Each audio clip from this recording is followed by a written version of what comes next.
Did von der Leyen tell you too? We need to get ready for war. Actually, prepare for war. Just 3 days ago, the European Union rolled out the survival kit, the resilience bag. They called it to withstand 72 hours. Not to world war, I mean 72 years of peace is already something significant. The Finnish government already put together a manual, and the French one is working on it. It mentions 6 liters of bottled water, a dozen cans of food, and of course a can opener. Otherwise, you might starve trying to gnaw on those cans. Batteries, paracetamol, saline solution, extremely useful during a world war, and especially a thermal blanket. The most unique practical advice from the French for a nuclear incident is to ensure all doors in your house are closed. Windows don't matter, but doors must be shut tight as radiation won't escape. The European Foreign Policy representative, Kaja Kallas, had a photo opportunity with a general who was striking a James Bond pose, complete with finger guns. No, just to reassure us. And then there's the Commissioner for Crisis Management, the Belgian Hadja Lahbib, posted a video with instructions on how to endure World War III consistently for 72 hours. She calls the World War a crisis. Humorously, it's the new lingo after all. And she must have an incredible marketing team of social media managers because the tutorial is a masterpiece of postmodern communication. The opening, it's typical of salesmen, travel pitches and pots for retirees, says, "Welcome to What's in My Bag Survival Edition."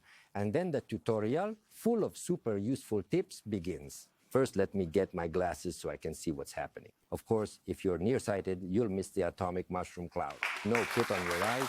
Second, do not forget to bring the flashlight and matches. And also remember TAS, the lighter, which is the updated 2.0 version of Draghi's famous ultimatum about air conditioners. Do you want peace or the lights on?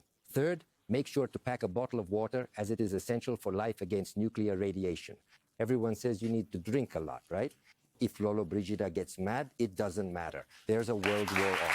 Fourth, let me introduce you to my special buddy, the Swiss Army knife with 18 functions. You just can't go without it. The Russians are famously known for charging with shovels and their bare hands, while we respond with a pen knife, a nail clipper that is also ideal for trimming the claws of the Russian bear, isn't it? Also brilliant is the idea of buying millions of pencil sharpeners from Switzerland, one of the few European countries not in the EU. Fifth, don't forget your meds because you never know what might happen. Imagine you're turning into a green goo from radiation and you catch a cold. You would still have enough time to swallow an aspirin. Sexto, bring something to eat. You might get super hungry. It's that classic empty stomach syndrome. Or melted directly. 7.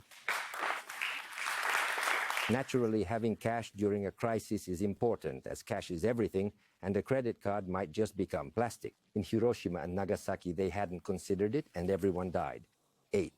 Don't forget the charger, because a dead phone is like a call that lasts a lifetime. Even if you don't know who to call because everyone's gone, it doesn't matter. Just give it a shot. The playing cards, a little distraction never hurts. It's the famous 3. 7 with the dummy hand, or rather with the dead. No, you play alone.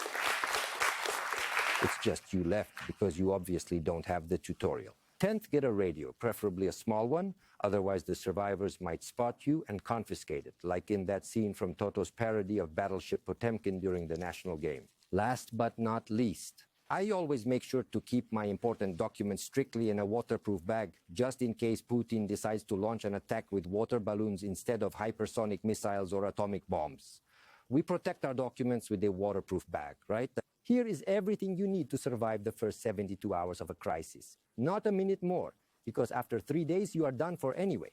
But hey, there are some satisfactions, right? Obviously, the video is interspersed with the laughter of this somewhat unbalanced, chatty commissioner who is having a great time, and since not. It's quite funny. She also revealed that she always keeps the ingredients for pasta alla puttanesca at home. Here are the real antidotes to radiation: olives, anchovies, and capers. And thank goodness she doesn't know about Enduja, gorgonzola with worms, or bagna cauda, which would be the end of her. Hey, because those measures really help keep atomic weapons at bay, which are actually a type of chemical and biological weapons.